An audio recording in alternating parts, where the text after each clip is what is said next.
नमस्ते, स्वागत है आपका मेरे चैनल पर। आज हम बात करने जा रहे हैं इस साल के सबसे पहले त्योहार की, जो कि है सकट चौथ। इसे तिलकुट चौथ और मघी चतुर्थी भी कहा जाता है। यह त्योहार गणेश जी को समर्पित है, जो हर संकट दूर करते हैं। इस दिन सारी माएँ अपने बच्चों की लंबी उम्र और सुख शांति के लिए व्रत रखती हैं, और जिन्हें संतान नहीं है वह भी इस व्रत को रख सकती हैं संतान प्राप्ति के लिए। इस दिन तिल का महत्व बहुत ही ज्यादा है।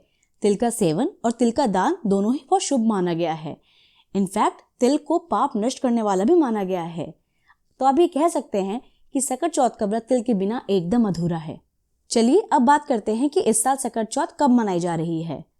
इस साल 2026 में सकट चौथ 6 जनवरी यानी कि मंगलवार को मनाई जा रही है। इसकी टाइमिंग्स की बात करें तो ये सुबह 8:01 से लेकर अगले दिन की 6:52 तक सुबह मनाई जा रही है।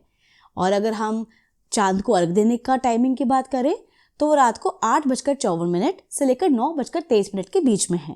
अब बात करते हैं सकट चौथ के व्रत की।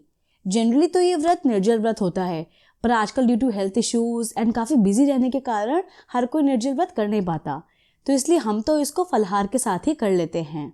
पर हाँ, नमक और अन्न हम बस व्रत खोलते टाइम ही लेते हैं। आइए अब पूजा की विधि की बात भी कर लेते हैं। तो सबसे पहले तो आप नहा धोकर एकदम नए नए कपड़े पहनकर रेडी हो जाएं, अच्छे से श्रृंगार कर लें, और चाहे तो एक दिन पहले आप मेहंदी भी लगा सकते हैं। अब पूजा की और उसकी सामग्री की बात की जाए तो ये पूजा अक्सर दिन के 3 से 4 बजे के बीच में की जाती है। सबसे पहले आपको जहाँ पूजा करनी है उस स्थान को आप अच्छे से साफ कर लीजिए। प्रेफरेबली नॉर्थ फेसिंग डायरेक्शन में ही पूजा कीजिए, क्योंकि साउथ फेसिंग में ये नहीं होती है। चाहे तो आप ईस्ट और वेस्ट फेसिंग भी कर सकते हैं, but best is north facing. अब जो जगह आपने साफ करी है वहां पर आप एक चौकी या पट्टा लगा सकते हैं। अगर आपके पास दोनों नहीं है तो भी कोई टेंशन की बात नहीं है, आप उस जमीन को भी साफ करके वहां पर आप एक लाल या पीला कपड़ा बिछा सकते हैं। अब इस पे आप सबसे पहले गणेश जी की एक मूर्ति स्थापित कर लीजिए, और अगर आपके पास गोल सुपारी है तो एक सिक्के पर आप गोल सुपारी भी रख लीजिए। अब हम सजाएंगे पूजा की थाली।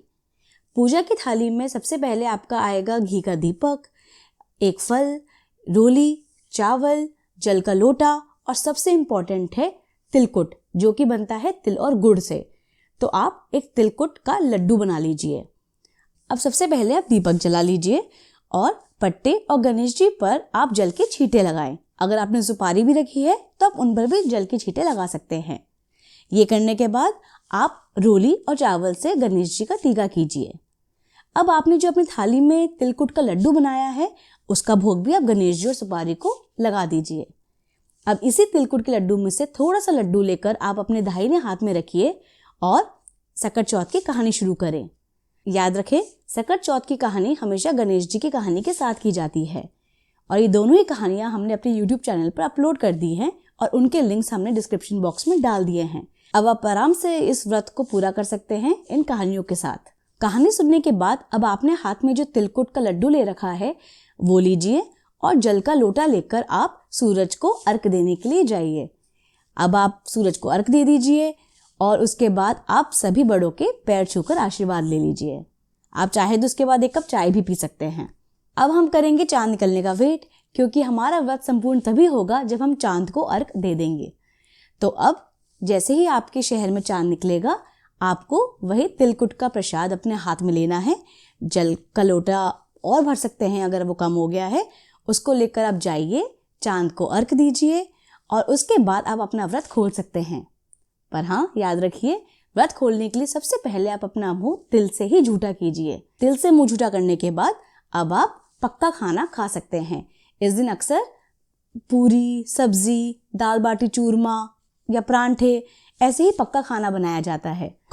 तो ट्राई करिए कि आप इसी पक्के खाने को बना के अपना व्रत संपूर्ण कीजिए। इसी के साथ सकट चौथ का व्रत आपका संपूर्ण होता है। अगर आपके यहाँ किसी और तरीके से मनाया जाता है तो कमेंट सेक्शन में हमें ज़रूर बताएं, और stay tuned on this channel, क्योंकि हम इसी तरह और भी फेस्टिवल्स के बारे में वीडियोस अपलोड करते रहेंगे। तो सब्सक्राइब जरूर कीजिएगा ताकि आपकी कोई भी वीडियो मिस ना हो। Thank you. आप सबको त्योहार की बहुत बहुत शुभकामनाएं।